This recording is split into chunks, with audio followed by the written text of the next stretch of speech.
আজকের ক্রাইম স্টোরিতে থাকবে পাঞ্জাবের 2021 সালের একটা ঘটনা। ঘটনাটা ঘটেছিল লুধিয়ানার সিমলাপুর বলে একটা অঞ্চল আছে সেখানে। সিমলাপুরে পাঞ্জাব পুলিশে কর্মরত হরপ্রীত সিংয়ের ফ্যামিলি থাকতো। ফ্যামিলিতে হরপ্রীত সিংয়ের মা, হরপ্রীত সিংয়ের বাবা, স্ত্রী আর দুটো বাচ্চা, একটা ছেলে আর একটা মেয়ে। ছেলের নাম ছিল অমরদীপ সিং আর মেয়ের নাম ছিল দিলরোজ, আর মেয়ের বয়স ছিল 2 বছর 9 মাস। সুখী পরিবার ছিল। 28 নভেম্বর 2021-এ তারা একটা পাশের পাড়ায় একটা বিয়ের অনুষ্ঠানে যোগ দিতে যায়। তো ফুল ফ্যামিলি গেছিল। সেখান থেকে খাওয়া দাওয়া সেরে দুপুরবেলায় যখন তারা ফিরছে তখন সময় হচ্ছিল 2:15। সবাই ঘরে ঢুকে যায়। ছোট্ট দিলরোজ বাড়ির সামনে আগেও খেলতো, তখনও নভেম্বর মাস, শীতকাল, দুপুরবেলা সে ওখানে খেলতে শুরু করে। কিছুক্ষণ পরে তার বাবা বাইরে বেরিয়ে এসে দেখে যে বাচ্চাটা সেখানে নেই। বাবা চারিদিকে খোঁজাখুঁজি করে, খুঁজে পায় না। আশেপাশে সব প্রতিবেশীদের বাড়িতে জিজ্ঞেস করে, তাও যখন খুঁজে পায় না, তো ঠিক 1 ঘন্টা পরে তিনি পুলিশকে কল করেন। পুলিশের টিম চলে আসে। পুলিশের সাথে আরও আশেপাশের সব প্রতিবেশীরা সবাই মিলে সেই ছোট্ট দিলরোজকে খুঁজতে শুরু করে। দিলরোজ ছিল একটা ছোট্ট বাচ্চা, পাড়ার সবার প্রিয়। সবাই যখন দিলরোজকে খোঁজাখুঁজি করছে তো ভিড়ের মধ্যে একটা ছোট বাচ্চা সে বলে যে আমার মায়ের সাথে দিলরোজ কিন্তু স্কুটিতে করে কোথাও যাচ্ছিল। বাচ্চা এই কথা বলা মাত্রই পুলিশের সন্দেহ পুরোপুরি গিয়ে নীলমের ওপর পড়ে। নীলমকে তখন পুলিশ জিজ্ঞেস করে যে তুমি কিছু জানো? নীলম বলে না, এমন কিছুই হয়নি, এই ছোট বাচ্চা ভুলভাল কথা বলছে। পুলিশের এটা শোনার পরে সন্দেহ হয়। পুলিশ সিসিটিভি চেক করে। সিসিটিভি চেক করতেই দেখা যায় যে ঠিক 2:15 সময়, যখন থেকে বাচ্চাটা হারিয়ে গেছে আর কি, সেই সময় সিসিটিভি ফুটেজে দেখা যাচ্ছে যে নীলম নিজের স্কুটির সামনে দাঁড় করিয়ে দিলরোজকে কোথাও নিয়ে যাচ্ছে। সঙ্গে সঙ্গে পুলিশ তাকে ধরে নেয় আর জিজ্ঞেস করতে শুরু করে যে বাচ্চাটা কোথায় আছে। তখন সে পুলিশদেরকে একটু নির্জন একটা জঙ্গল টাইপের জায়গা ছিল সেদিকে নিয়ে যায়। নিয়ে যাওয়ার পরে সেখানে একটা খালি প্লট পড়ে আছে, সেখানে মাটি ফেলা হয়েছে। তো আলগা মাটির একদিকে সে আঙুল দেখায়। সঙ্গে সঙ্গে ছুটে দিলরোজের বাবা আর অন্যান্য পুলিশ কর্মীরা যায়। যখন দেখে সেখানটাতে আলগা মাটি রয়েছে, হাত দিয়েই খুঁড়তে শুরু করে। দেখা যায় একটা ছোট্ট হাত। তারপরে সন্দেহটা একদম ঠিক, ওটা দিলরোজের হাত ছিল। তাড়াতাড়ি যখন তাকে মাটিটা খুঁড়ে বের করা হয় তখনও তার নিঃশ্বাস চলছে। যত তাড়াতাড়ি সম্ভব তাকে নিয়ে স্থানীয় হসপিটালে যাওয়া হয়। হসপিটালে গিয়ে ডাক্তার যখন তাকে দেখে তাকে মৃত ঘোষণা করা হয়। এবার বলি যে এই নীলমটা কে, বা নীলম কি করে জানলো যে বাচ্চাটা ওখানে আছে। নীলম হচ্ছে এই যে হরপ্রীত পুলিশকর্মী, তাদের একজন প্রতিবেশী মহিলা। প্রতিবেশী বলতে হরপ্রীতদের বাড়ি থেকে একটু দূরেই নীলমের মা, বাবা, নীলমের ভাই থাকে।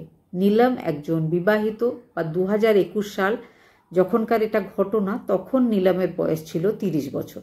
নীলম নিজের স্বামীর সাথে কোনো অশান্তির কারণে ডিভোর্স হওয়ার পরে নিজের ছোট ছোট দুটো বাচ্চা, সেই বাচ্চা দুটোও কিন্তু দিলরোজ বা দিলরোজের থেকে একটু বড়, এইরকম বয়সী তার দুটো ছেলে ছিল। তাদেরকে নিয়ে সে এই পাড়াতে, মানে নিজের মা বাবার বাড়িতে এসে থাকতে শুরু করে। যখন তারা থাকতে শুরু করে তো সব বাচ্চারাই, পাড়ার সমস্ত বাচ্চারাই একসাথে মিলে খেলাধুলা করত। যখন তারা খেলা করত তো দিলরোজ একটা এমন বাচ্চা ছিল যে সব প্রতিবেশী বা বাইরে থেকেও যদি কেউ আসতো সবাই কিন্তু দিলরোজকে ভালোবাসতো। দিলরোজকে দেখে সবার ভালোবাসতে ইচ্ছা করত। আর সে খুব শান্ত বাচ্চা ছিল। সেইখানে নীলমের বাচ্চা দুটো একটু দুষ্টু ছিল। আর দুষ্টু ছিল বলে রোজ কারো না কারো বাড়ির লোকজন নীলমের কাছে নালিশ জানাতো যে তোমার ছেলে আজ এই করেছে, তোমার ছেলে কাউকে মেরেছে। তো এই ধরনের ঘটনা সবসময় ঘটত।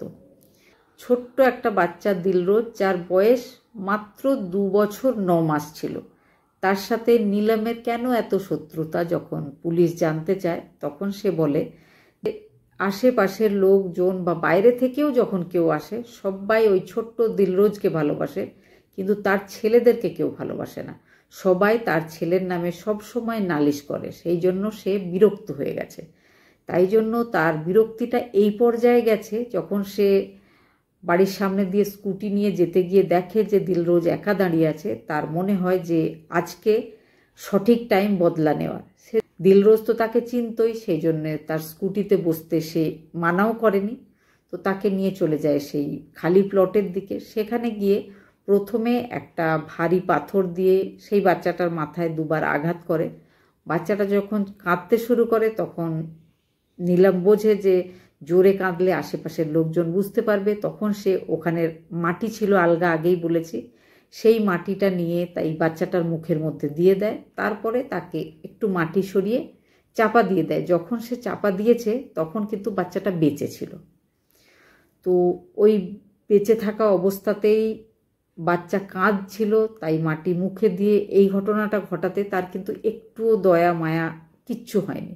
এই জিনিসটা করার পরে সে ফিরে আসে। পুলিশের চাপাচাপিতে তাকে বলতে হয়, সে বলতে বাধ্য হয়। আরও একটা ব্যাপার, সেটা হচ্ছে সেই দিনই নীলামরা ওই পাড়া ছেড়ে অন্য পাড়ায় চলে যাচ্ছিল। তাদের বাড়িটা বিক্রি হয়ে গেছিল, তাদের বাড়ির অর্ধেক জিনিসপত্র শিফট হয়ে অন্য জায়গায় চলে গেছিল, কয়েকটা জিনিস বাকি ছিল। এই পাড়া ছেড়ে নীলামের চলে যাওয়ার আর একটা কারণ ছিল, নীলাম একজন ডিভোর্সি অল্প বয়সী মহিলা ছিল। তার অনেক পুরুষ বন্ধুবান্ধব ছিল, তারা সব সময় আসতো। সেগুলোর ব্যাপারেও কিন্তু পাড়ার লোকরা সব সময় বিরোধিতা করত। এমনকি সেই ছোট্ট দিলরোজের দিদা দাদু সবাই মিলে এই ব্যাপারটার বিরোধিতা করত।